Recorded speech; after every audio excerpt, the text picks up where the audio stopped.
সবার আগে সবাইকে শুভ সকাল আর শুভ নববর্ষের প্রীতি এবং শুভেচ্ছা দিয়ে আজকের এই ভিডিওটা আমি শুরু করছি।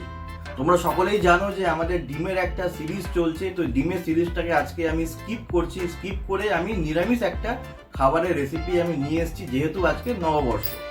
তো কালকে বাজারে গিয়ে সুন্দর এক ছোলা কচু আমি নিয়ে এসেছি, সেই ছোলা কচুরি শাক বাংলা স্টাইলে তোমাদেরকে আমি তৈরি করে দেখাবো। আর সবারই খুবই মুখরোচক আর খুবই প্রিয় একটা খাবারের তালিকার মধ্যেই আসে। এই যে ছোলা কচু আমি এরকম করে খোসা ছাড়িয়ে ডুমো ডুমো করে কেটে রেখেছি। এবার এটাকে আমি সেদ্ধ করব। এই কড়াইয়ের মধ্যেই কিন্তু সবকিছু হবে।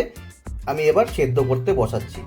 এবারে আমি আঁচটা কমিয়ে দিয়ে এই কড়াইটাকে বসিয়ে দিলাম। এর মধ্যে কিন্তু আমি জল টল কিচ্ছু দিইনি, কারণ এই কচুই নিজের জল রিলিজ করবে, নিজের জলেই নিজে সেদ্ধ হবে। এবার একদম খুবই লো ফ্লেমে আমি এটাকে দিয়ে ঢেকে রেখে দিলাম। যে এখানটাতে সে মোচা সেদ্ধ করতে রেখেছি আমি। আমার চ্যানেলে কিন্তু মোচার রেসিপিও আছে, আমি আই বাটনে লিঙ্ক দিয়ে দেবো বা ডিসক্রিপশনেও থাকবে, তোমরা কিন্তু অবশ্যই একবার চেক করে নিতে পারো।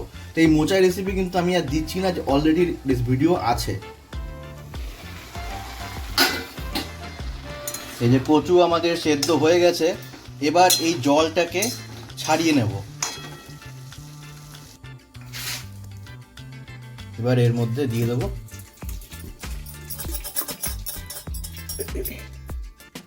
দিয়ে একটু ভালো করে এই দুটো করে দিই, যাতে পুরো জলটা ঝরে যেতে পারে।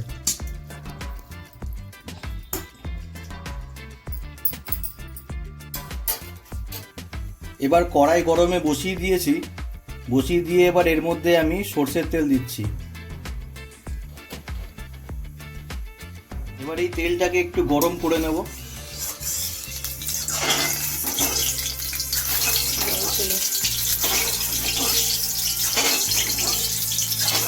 এবার এর মধ্যে সামান্য একটু কালো জিরে দিলাম, আর 3টে কাঁচা লঙ্কা মাঝখান থেকে ফেলে নিয়েছি, কাঁচা লঙ্কা দিয়ে দিলাম।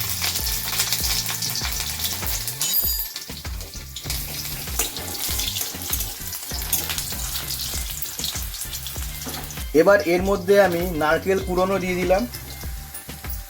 এটা কিন্তু একদম র নারকেল না, একটু কাঁচা একটু শুকনো সেরকম নারকেল আমি ভালো করে পিষে নিয়েছি।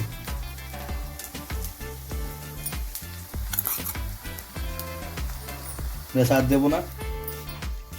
নারকেল আমাদের ভাজা হয়ে গেছে। এবার এর মধ্যে আমি জল ঝরানো সেদ্ধ কচুগুলোকে দিয়ে দিচ্ছি।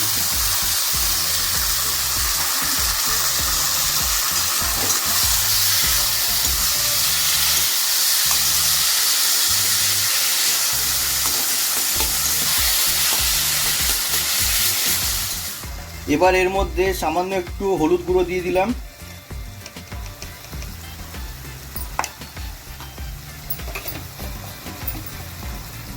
আর স্বাদ অনুসারে লবণ।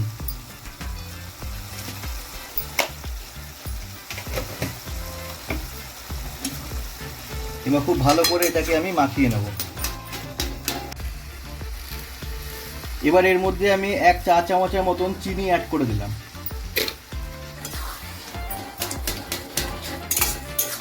এবার এটাকে খুব ভালো করে মিলিয়ে নেব।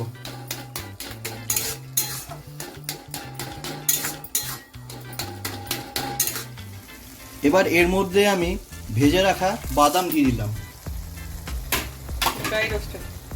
হ্যাঁ, ড্রাই রোস্টেড বাদাম। এবার এটাকে খুব ভালো করে এর সাথে আমি মিলিয়ে দেবো।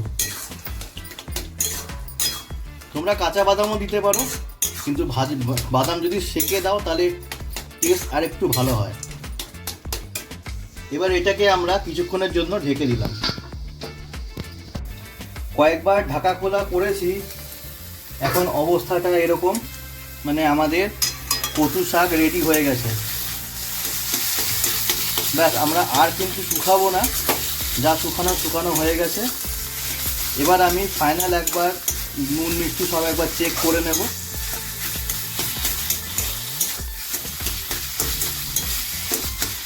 গন্ধ তো খুব সুন্দর বেরিয়েছে, নুন মিষ্টি সব ঠিক হয়েছে, খেতেও দারুণ হয়েছে। তোমরা এভাবে খুব ইজিলি তোমরা এই কচু শাকের রেসিপিটা বানিয়ে নিতে পারো।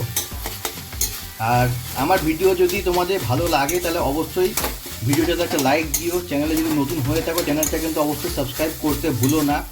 আর যারা অলরেডি চ্যানেলটা সাবস্ক্রাইব করে রেখেছো তারা কিন্তু অবশ্যই সুন্দর সুন্দর কিছু কমেন্ট করো। আর সবাইকে ওয়ান্স এগেন শুভ নববর্ষের প্রীতি এবং শুভেচ্ছা রইল। সবার দিন খুব ভালো কাটুক। তো আজকের মতন আমি ভিডিও এখানেই শেষ করছি। দেখা হচ্ছে আবার আগামী কোনো একটা রেসিপির ভিডিওতে। ততক্ষণের জন্য টাটা।